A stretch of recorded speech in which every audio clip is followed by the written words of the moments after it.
Louisiana beer reviews, the amazing Kozmiki's highly acclaimed KBS, a flavored stout.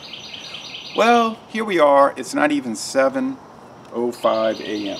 It's about 3 minutes after 7 a.m. You can see the sunlight is just coming over the treetops. Okay, well, this beer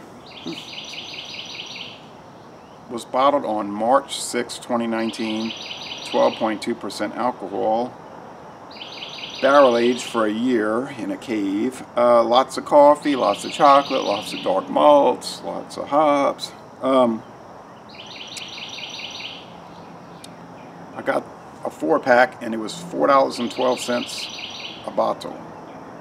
So that's not bad. These are kind of lingering on the shelves around here this year. It was starting up last year where they had trouble getting rid of them. This year it's really bad. I'm sorry I can't answer to that. But whatever the case, let's try the amazing Kozmiki's KBS. I tried to get my friend David to do a duo review, and he said, I don't like KBS. I said, okay. Okay.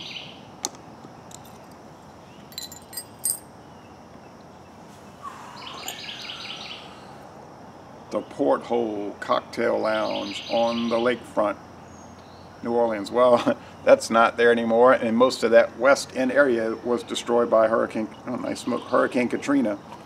When I was a child, there were restaurants galore out there: Fitzgerald's, Bruning's, Fontana's. Then Katrina hit, but they still have the Southern Yacht Club and many boat houses out there. Thick beige head. The appearance is very dark brown, nearly black, but you can pick up a little brown with it. All right,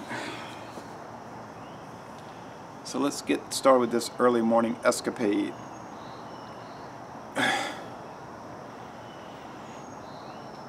Pick up a little bourbon. I think it's Heaven Hill bourbon. Don't know which one. They make a number of them. Mini bourbons. I doubt it's Old Fitzgerald, but yeah, so the bourbon, dark malts, little coffee, little chocolate. I was about to say earlier in the review, everywhere I turn to the left, flavored beers, lagers and ales, mostly ales. Look straight ahead, flavored beer. Turn to my right, flavored ale. So I was ranting and raving about all of this and talking about, I'm going to do one a month, these flavored beers, and I'm going to limit myself. I was like, I give up. I throw in the towel. I don't have a towel to throw in right now, but it's like, why am I even fighting it? This is the world in which we live, 2019, 2020. You might be watching this in 2029, whatever. Flavored beers are here to stay, obviously. Let's go with the review, the taste part of the review, how you call that.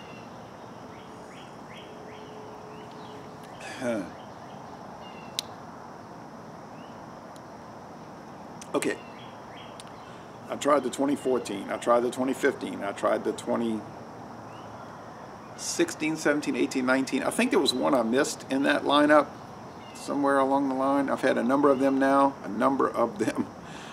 quite a few. This is kind of in that been there, done that department. I've been there, I've done that. People will do vintages, and I watch the videos, and they're saying, oh, you know, and they'll do verticals and say, this is somewhat different than the other one. But I don't find it's extremely different. It's not even appreciably different from what I can see and what I've experienced year to year. That's not an indictment against it. That's not a negative assessment of it. Because we're talking about something that is generally the same year to year, vintage to vintage. But the way I see it, it's like a 98 out of 100, nearly world class. So I don't see that as a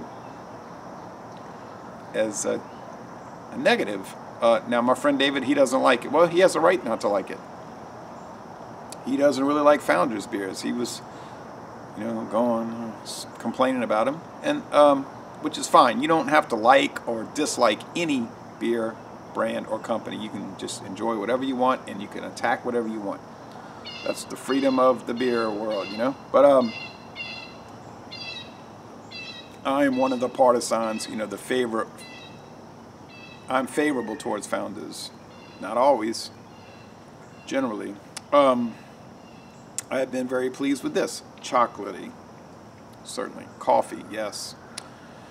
12.2, doesn't really come across that way. If you drink 2 bottles, you'll realize it certainly is 12.2. And you'll probably be sorry that you drank 2 bottles.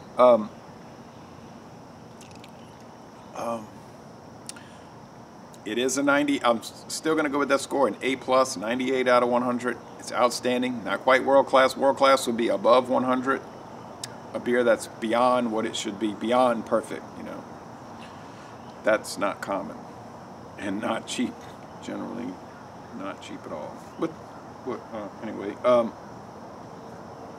think $4.12 a bottle is a good price, a fair price. When they're out there selling it for $5.99, I bought 1 bottle for $5.99. Then it gets a little questionable, and that's why they're on the shelves and they're not moving. Because people are saying, nah, I've been there, I've done that. Try something else. I can't blame them for that because it doesn't really change. You say, well, you know, I'm tired of this upper level mediocrity. 98 out of 100, big deal, you know, so it's awesome, it's great, fabulous, wonderful. Okay.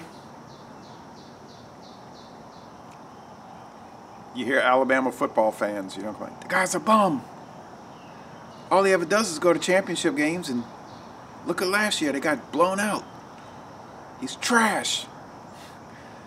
And then, of course, you got the other teams that wish they had that problem. But, and most beers wish they had this problem.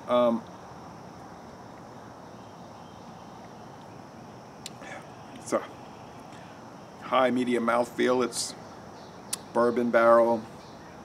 A lot of people don't like the bourbon. They've gone off on that. Semi-sweet finish.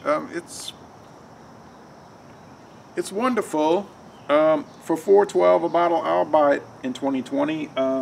Any higher than that, I would have second thoughts, just because of the repetitive nature of it. And once again, it's not a criticism. $5.99 for 12 ounces. Nah, that's not going to happen again. I'm not doing it. So we'll see what happens in the upcoming years. So anyway, if you like great beer, and I do, and you probably do too, then I'd say check it out. So I don't know, I have some people commenting on my channel telling me $5.99 is a bargain. They said you wouldn't believe the prices we pay in our area. I would believe it, I just would hate it, you know. So Laissez Le Bon Ton Relais, a fabulous classic, really a modern classic. Modern classic flavored ale, and I'm going to end this review by saying, y'all come on down to southeastern Louisiana. Oh, and today it's 65 degrees in June, unheard of, but that's climate change, I guess. Thanks.